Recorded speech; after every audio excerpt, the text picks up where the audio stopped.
Welcome, everyone, Carroll alumni and friends, to a very brief but tasty history of chocolate. I hope you have your chocolate with you as we get started. Thank you very much to Cynthia Thornquist and the Office of Alumni Relations for allowing me to share just a little bit part of this story.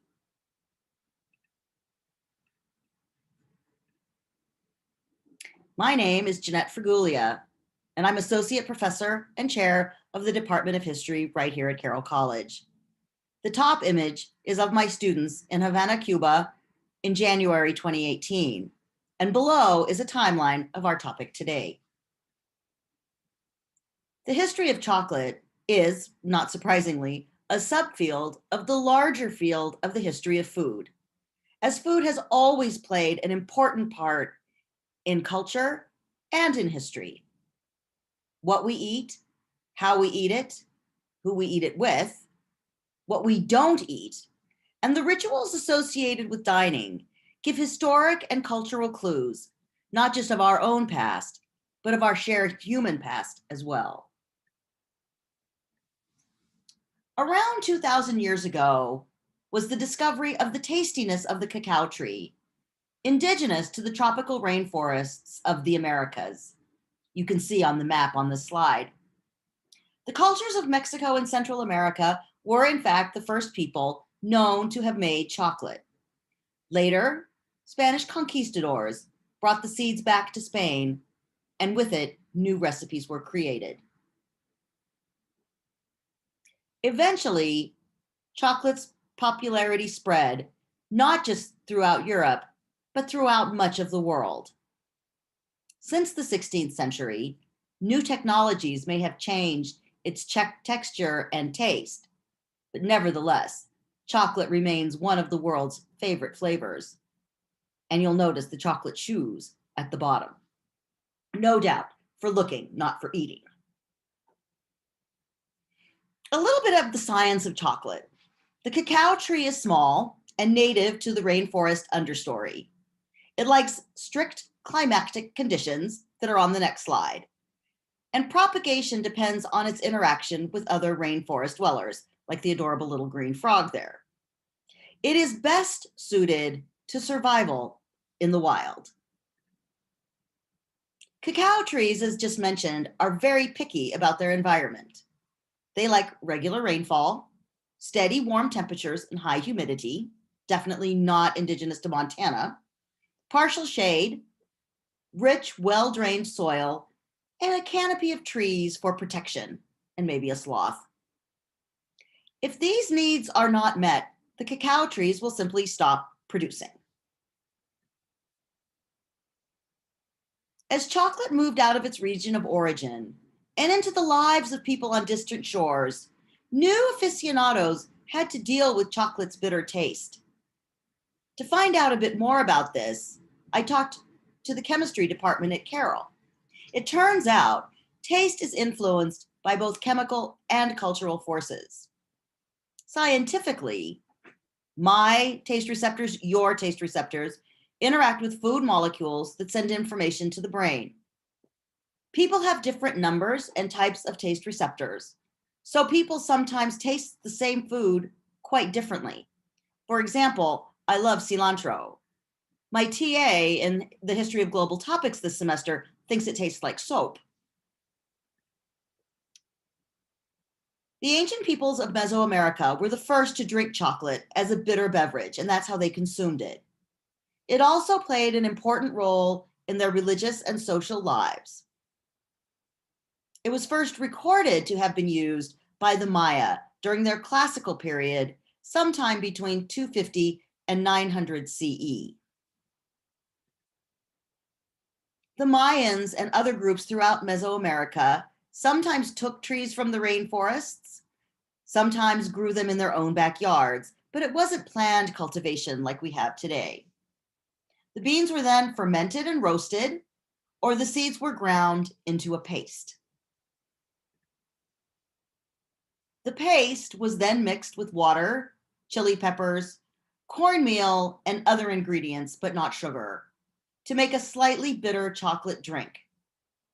To achieve the foam that you see in the picture down below, the drink was poured back and forth until frothy. There are no dairy products in that lovely foam. Well-to-do Maya couples drank chocolate as part of betrothal and marriage ceremonies. The Maya also believed blood was one of the most sacred offerings, and priests would sometimes drip blood on an offering of cacao pods to the Maya cacao god before lighting it on fire and sending the aroma up to their deities.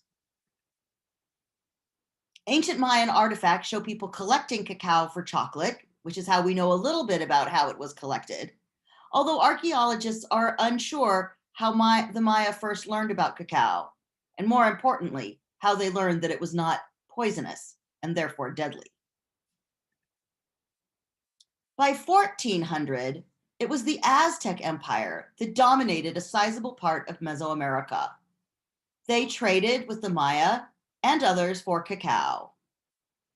It was not uncommon for conquered peoples to be required to pay tribute in the form of cacao seeds, and seeds were a form of Aztec money as well, both indications of their value.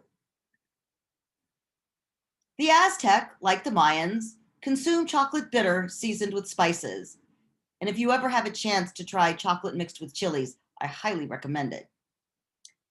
Sugar, since it was not available as an agricultural product, ensured that the chocolate remained bitter.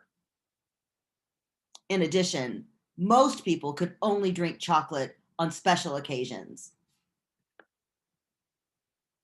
Chocolate remained primarily something for rulers, priests, decorated soldiers, and sometimes honored merchants.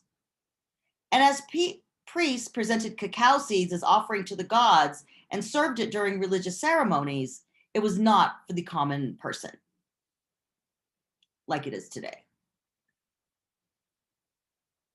In 1521, Europe had its first contact with chocolate in the conquest of Mexico.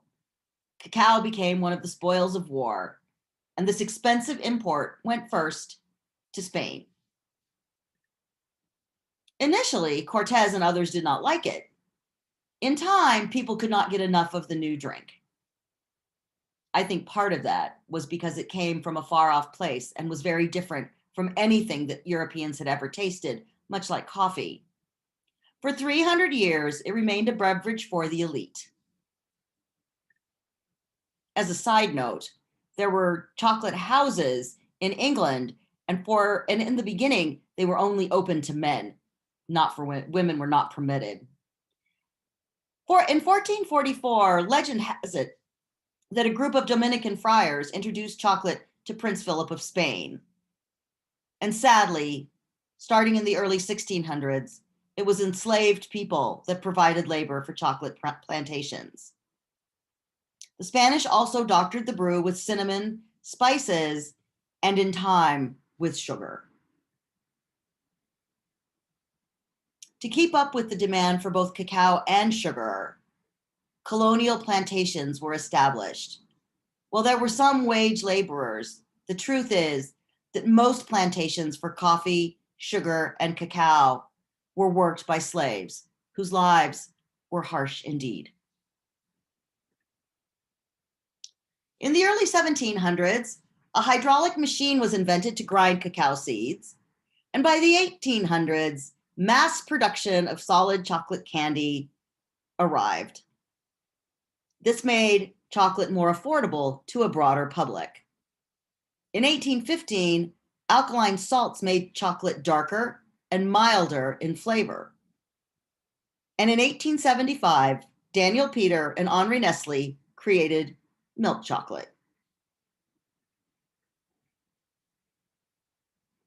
Inventions may have made chocolate easier and therefore cheaper to produce. It was advertising, however, that created a demand that made people crave it.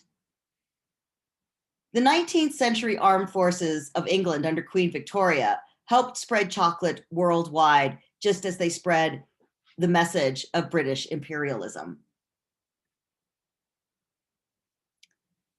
Many cultures have legends claiming that drinking chocolate instilled strength, health, and maybe was even an aphrodisiac. In Europe, chocolate became intertwined with Christian traditions, not the least of which is Valentine's Day.